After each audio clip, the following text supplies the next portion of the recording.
Hey, hi everybody. My name is Caitlin Griffith, and for my project, which this video is about, I looked into calcium dysregulation within the mitochondria and whether or not there's a link to autism. I use Berkeley Madonna for all of this, and my advisor Cheryl Humpkin helped me a lot, so big thanks to her. I'll go into a little background and introduction to my project, and then I will demo it on Berkeley Madonna for you. So first I'll start with explaining what autism is. It's a developmental condition that causes a lot of challenges in different things like social interactions, speech or nonverbal communication, and a lot of times there are repetitive behaviors that come along with that.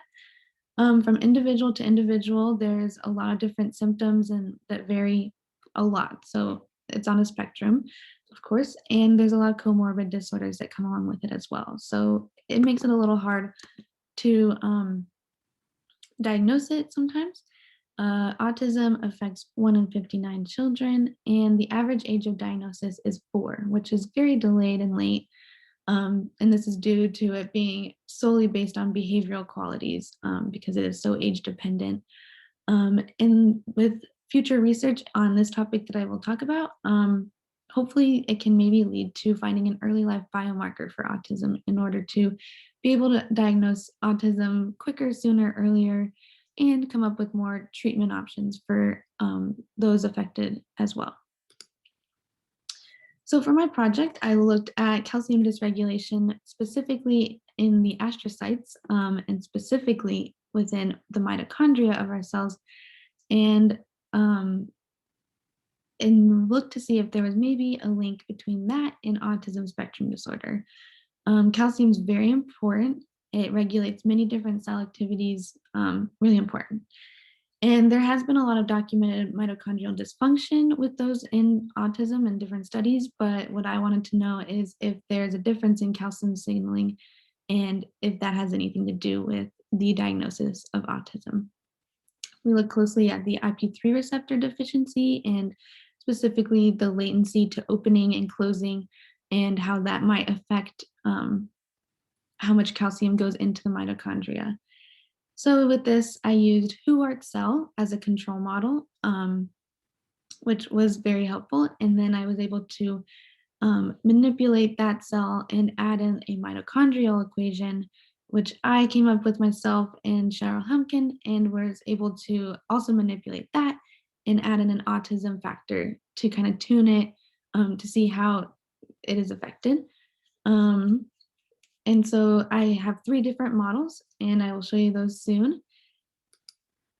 Astrocytes are very important cells within our central nervous system, and they aid in axon guidance and synaptic support. They maintain synapses, regulate synapses, and regulate blood flow.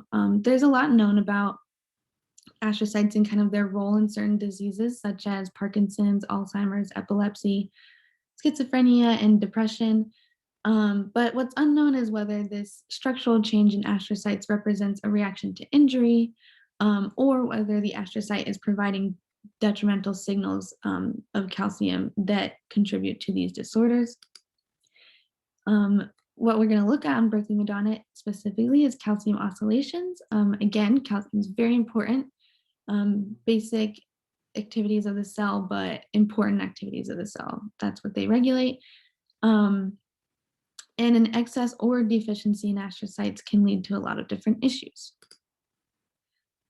So this is a close look at what I'm kind of trying to model. This is a picture of the mitochondria and kind of calcium signaling through the cell with the mitochondria. So the red dots represent calcium. They come in through different channels, and they are floating in the white space right here called cytosol. And through the cytosol, they'll go through the circuit pump into the endoplasmic reticulum, which is used for storage of this calcium. And calcium flows throughout the endoplasmic reticulum. As we'll see, it's an oscillation, so it goes in and out. And it leaves through this IP3 receptor right here. What we're hypothesizing is that there's an issue with this receptor and how much calcium can come out of it when the individual is affected by autism.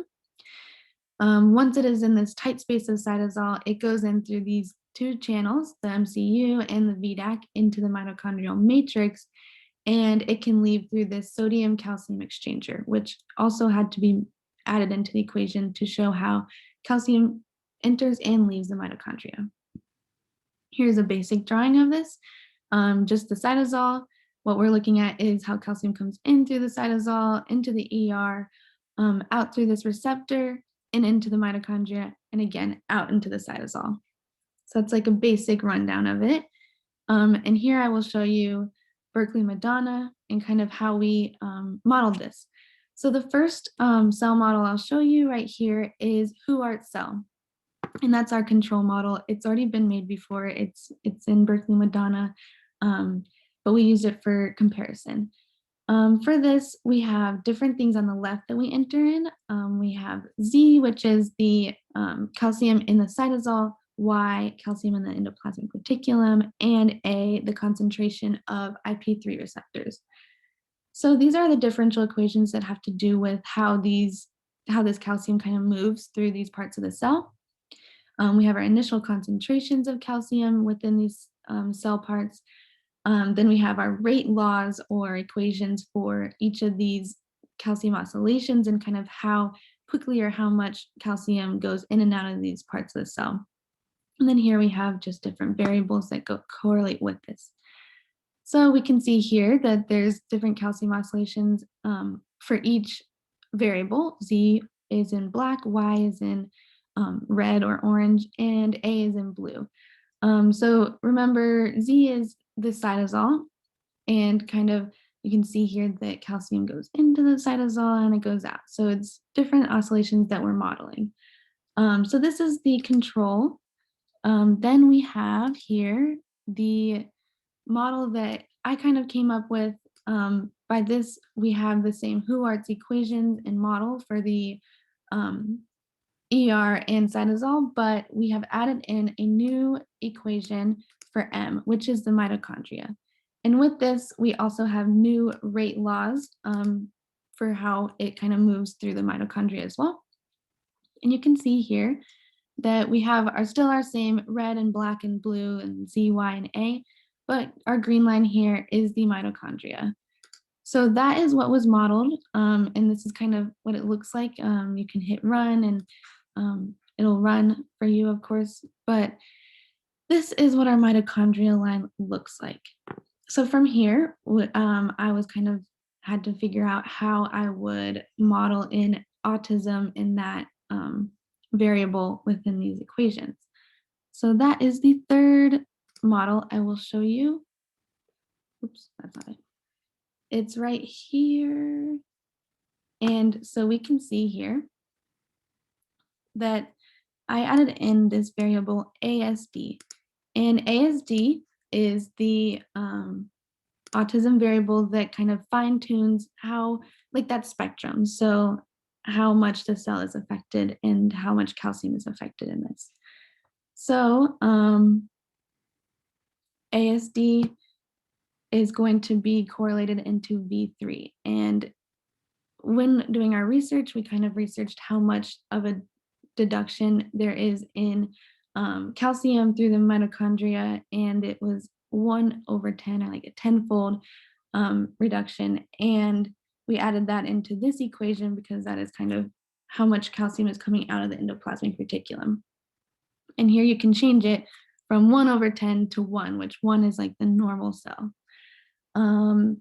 So here is our equation. We can even come up here and change, or oops, sorry, add in some batch runs, which makes it easy to kind of see the different values and like the scale of how it's affected. So we can change autism to have 3 different runs with an initial value of that 8/10 and a final value of like the normal cell.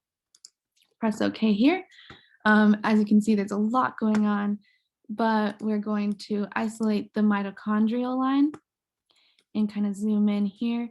You can see how different some of these oscillations are, and how at 0.8, it is very little and low. 0.9, it gets a little bigger, better oscillations. And then 1, we have our regular oscillations for like a normal cell. We can also look at the cytosol and see how different that is as well, because that is a very important part of the cell, and how calcium flows through that is really important. But we can look at that here, see these different colors, where the blue, you can kind of see it is 0.8, and then red is 0.9, and black is our normal 1 for the cell. So from here, this went really well, and as you can see that there are a lot of differences that we see within the cell, specifically in the mitochondria, and how that in the cytosol, and how that kind of plays out. So this was a big find, and I think that any future research can lead to some really exciting things. If I had more time, I guess I would probably really fine tune my equations and be able to look more into some more research. There's not a ton of research on this yet, so it was kind of a lot of assumptions made. So if I had more time, of course, I'd like to make less assumptions. But with this so far, there's a lot of promising results, and hopefully we can get more research into this in the future.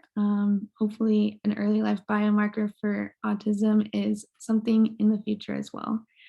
So that is how we use Berkeley Madonna, and kind of how I came up with these 3 different models, and kind of how I was able to compare and see different differences when there is an autism variable within the cell. And thank you for listening. I hope you enjoyed it. Yeah, thank you.